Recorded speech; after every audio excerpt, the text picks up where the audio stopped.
যদিও হাদিসে উল্লেখ আছে যে আল্লাহ তাআলা মানব জাতির মধ্যে 1,24,000 জন নবী পাঠিয়েছিলেন, তবুও কুরআনে তাদের মধ্যে কেবল 25 জন নবীর নাম স্পষ্টভাবে উল্লেখ করা হয়েছে। আমরা এই নবীদের সম্পর্কে কিছু জ্ঞান পাই কুরআন থেকে, হাদিস থেকে, এমনকি পূর্ববর্তী ধর্মগ্রন্থ তাওরাত ও বাইবেল থেকেও। তবে অনেকে জানেন না এদের প্রত্যেককে কোন জাতির কাছে পাঠানো হয়েছিল, তারা কোন অঞ্চলে বাস করতেন এবং আজকের পৃথিবীতে সেই স্থানগুলো কোথায় অবস্থিত। আমরা এই ভিডিওতে একটা সংক্ষিপ্ত কিন্তু জ্ঞান সমৃদ্ধ ভ্রমণে যাব, যেখানে জানব কোরআনে উল্লেখিত এই 25 জন নবী কারা ছিলেন, তারা কোথায় প্রেরিত হয়েছিলেন, আর আজকের মানচিত্রে সেই ভূমিগুলো কোথায় অবস্থিত। তারা আমাদের মতোই মানুষ ছিলেন, তাদের পরিবার ছিল, তাদের ইচ্ছা অনুভূতি ছিল, কিন্তু তারা তাদের জীবন উৎসর্গ করেছিলেন আল্লাহর বার্তা প্রচারের মিশনে। আল্লাহ তাদের সকলের প্রতি শান্তি বর্ষণ করুন। আদম আলাইহিসসালাম। আদম আলাইহিসসালাম মানব জাতির প্রথম মানুষ এবং প্রথম নবী। আল্লাহ তাআলার আদেশে তাকে সৃষ্টি করা হয়েছিল বিভিন্ন প্রকার মাটির সমন্বয়। ফেরেশতাগণ সেই মাটি পানির সঙ্গে মিশিয়ে আদম আলাইহিসসালামের আকৃতি তৈরি করেন। 40 বছর অপেক্ষার পর সেই কাদা শুকিয়ে শক্ত ও শুষ্ক মাটির মতো হয়ে যায়। তারপর আল্লাহর হুকুমে আদম আলাইহিসসালামের দেহে প্রাণ সঞ্চার করা হয়।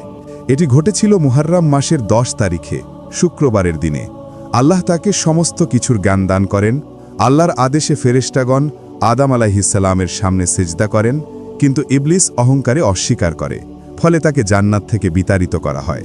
আদম আলাইহিসসালাম জান্নাতে সৃষ্ট হাওয়া আলাইহিসসালামকে বিয়ে করেন এবং তারা সেখানে কিছু সময় সুখে বসবাস করেন। কিন্তু তারা যখন নিষিদ্ধ বৃক্ষের ফল ভক্ষণ করেন, তখন তাদের জান্নাত থেকে পৃথিবীতে অবতরণ করা হয়। আদম আলাইহিসসালাম নিজের ভুল বুঝতে পারেন এবং আন্তরিকভাবে তাওবা করেন, আর আল্লাহ তার তাওবা কবুল করেন।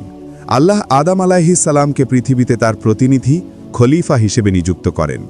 অনেক বছর হাওয়া আলাইহিসসালাম থেকে বিচ্ছিন্ন থাকার পর তারা আবার আরাফাতে মিলিত হন এবং সেখানে কাবা নির্মাণ করেন।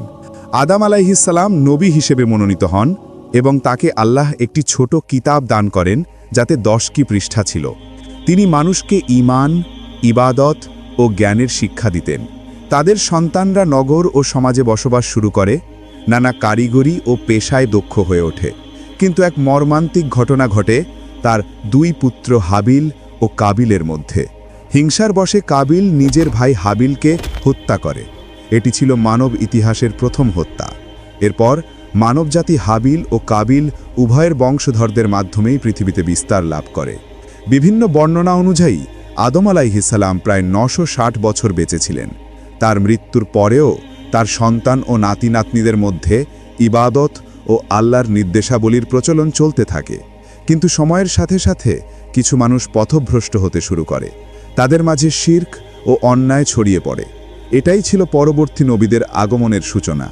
আদম আলাইহিসসালামের কবর কোথায় তা নিয়ে ভিন্ন ভিন্ন বর্ণনা আছে।